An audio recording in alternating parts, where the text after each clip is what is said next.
Nagaur Lok Sabha seat पर राष्ट्रीय लोकतांत्रिक पार्टी के सुप्रीमो हनुमान बेनीवाल ने कांग्रेस पार्टी से गठबंधन कर दोनों पार्टियों के संयुक्त उम्मीदवार के तौर पर नामांकन पत्र दाखिल किया। इस दौरान उन्होंने नामांकन रैली को भी संबोधित किया। बेनीवाल ने कहा कि मोदी मंत्रिमंडल का हिस्सा बन सकता था। एक तरफ लाखों करोड़ों किसान थे जिन्होंने उस मंजिल पर पहुंचाया और दूसरी तरफ मोदी शाह की कुर्सी थी जिसे हजारों किसानों ने शहादत देने पर मजबूर किया। मैंने किसी के कहने पर एनडीए नहीं छोड़ा था। सोशल मीडिया पर बच्चे अपील करते थे कि मोदी की गोदी से बाहर आओ। मैं कोई गोदी में नहीं था, पार्टनरशिप में थी बीजेपी के साथ। ज्योति मिर्धा पर हमला बोलते हुए उन्होंने बड़ा बयान दे डाला। बेनीवाल ने कहा केएफ मनीष भाई नाथूराम मिर्धा जी के असली उत्तराधिकारी हैं।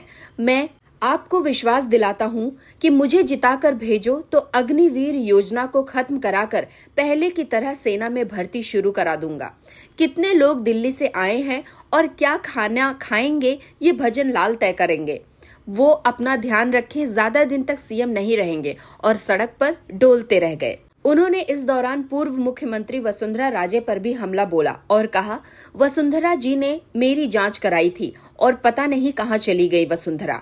मैं यहीं खड़ा हूं। बेनीवाल 2003 में वसुंधरा से झगड़ा नहीं करता और हाथ पैर जोड़ लेता तो मुंडवा से टिकट मिल जाता। मैं विधायक बनता और मंत्री बन जाता। अगली बार पाला बदल लेता और दूसरी पार्टी से मंत्री बन जाता, फिर बदल लेता। लोग किस तरह भाग रहे हैं, भगदड़ मच गई है। हनुमान बेनीवाल ने कहा कि ये मेरी सीट है, मेरे पिताजी ने संघर्ष किया, मैं छोड़कर नहीं जाऊंगा। वो तो धर्मेंद्र हेमा मालिनी नहीं आते तो मैं जीत भी जाता। उनका मुकाबला भी 20 साल पहले किया था। खींवसर नई सीट बनी थी तब सबने कहा था कि निर्दलीय चुनाव लड़ो। मैंने बीजेपी से चुनाव लड़ा और आप लोगों ने कहा कि हम बीजेपी को नहीं बल्कि बेनीवाल को वोट दे रहे हैं।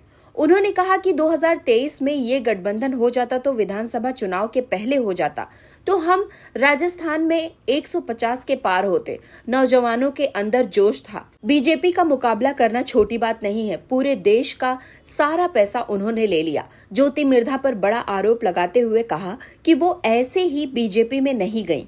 1 लाख करोड़ का घोटाला इंडिया बुल घोटाला था। 2-3 दूसरे मामले थे जिनको लेकर उन्हें भागना पड़ा। मोदी शाह ने कहा कि हनुमान को हम ठीक कराएंगे, इसीलिए ज्योति मिर्धा को पार्टी में लेकर उतारा है। मैं अपनी पार्टी में हूँ। दिल्ली के नेताओं की गुंडागर्दी खत्म करने के लिए देश हित में अलायंस हुआ है, देश हित में। उन्होंने नागौर के मतदाताओं से जिताने की अपील करते हुए कहा कि नागौर के चुनाव में देश की नजरें हैं। यदि आपने भारी मतों से जिताकर मुझे भेज दिया तो नया इतिहास लिखा जाएगा। धन्यवाद।